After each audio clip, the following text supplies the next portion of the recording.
What's up, DramaCast crew? Get ready for a rapid-fire rundown of the biggest news hitting us today.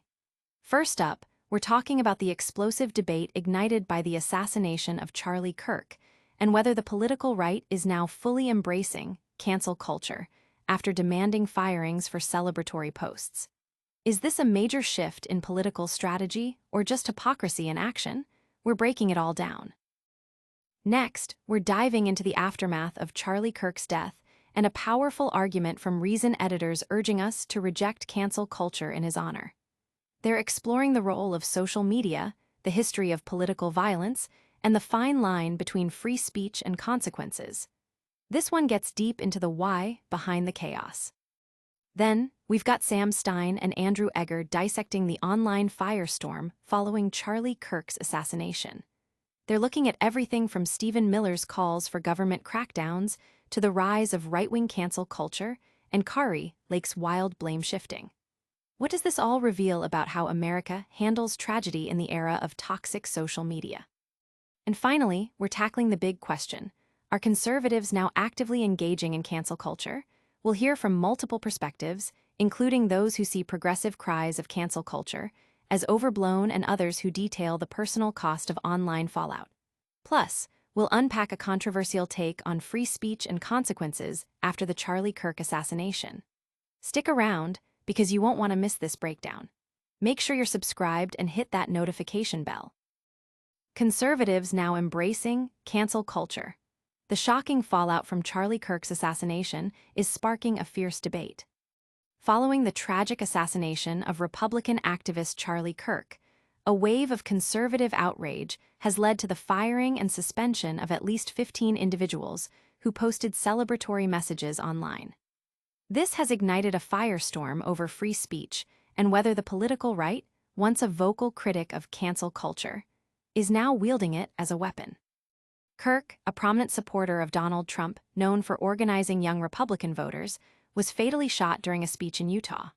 While his supporters mourned, many critics expressed indifference or even celebration.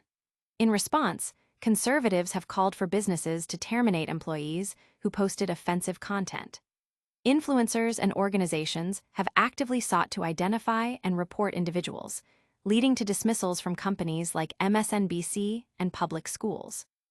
Commentators like Don Lemon have accused the right of hypocrisy, while others like Representative Brandon Gill argue these firings are just and necessary consequences rather than cancel culture.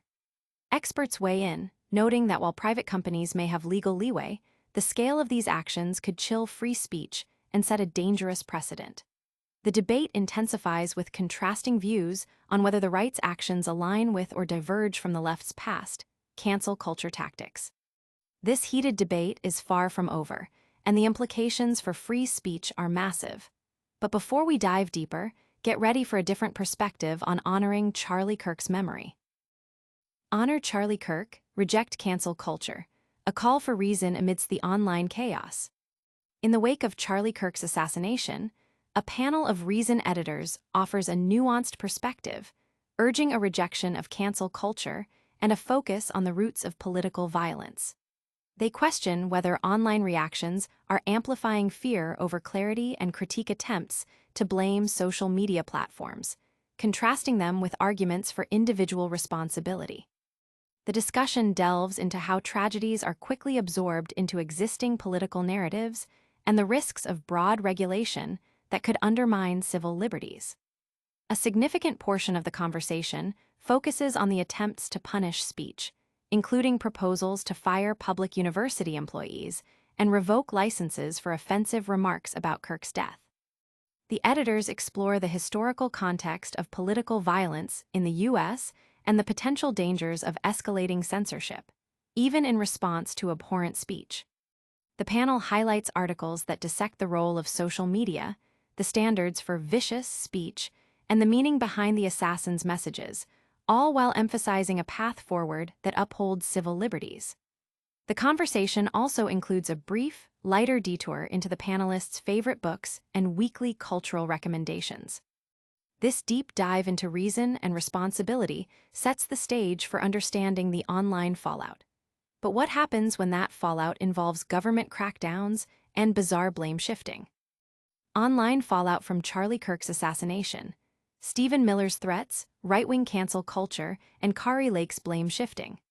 Sam Stein and Andrew Egger break down the turbulent online reactions following the assassination of Charlie Kirk, examining how America processes tragedy in the age of toxic social media.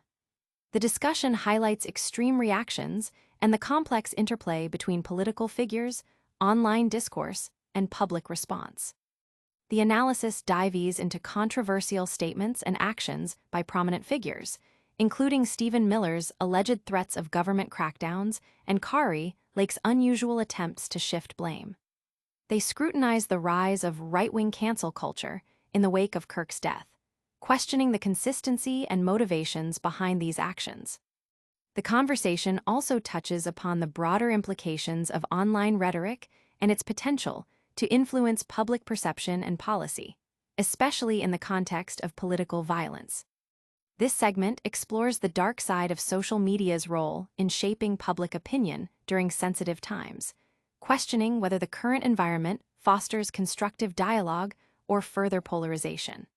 The commentary aims to shed light on the motivations behind these online behaviors and their potential impact on societal norms and political discourse. This look at the online chaos raises critical questions about accountability. But are conservatives truly engaging in cancel culture, or is something else at play? Are conservatives now engaging in cancel culture? A newsroom debate heats up. This report dives into the heated debate within newsrooms and publications about whether conservatives are now actively participating in cancel culture. It presents multiple viewpoints, exploring the nuances and controversies surrounding this shift in political tactics and public discourse. The piece contrasts different perspectives, including arguments that progressive cries of cancel culture are overblown, alongside personal accounts of individuals who faced consequences, like the case of a man fired after his wife called Charlie Kirk a Nazi.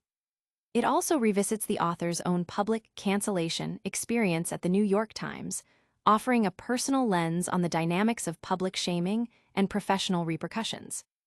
Furthermore, the report examines specific controversial statements, such as Karen Ataya's remarks following Kirk's assassination, and discusses the implications for free speech and employment.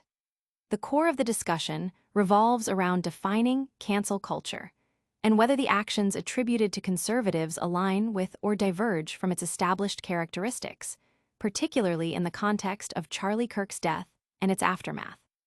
These debates are intense and evolving rapidly, but what's the ultimate takeaway from all this news? And that's a wrap on today's top stories. We saw the shocking debate over conservatives embracing cancel culture after Charlie Kirk's assassination. Then, we heard the call to reject cancel culture and focus on reason in his honor. We dissected the online fallout with Stephen Miller and Kari Lake, and finally, we asked, are conservatives truly engaging in cancel culture? Don't forget to like this video, subscribe to DramaCast for all your breaking news, hit that notification bell, and let us know your thoughts in the comments below. Follow us on all social media platforms for more.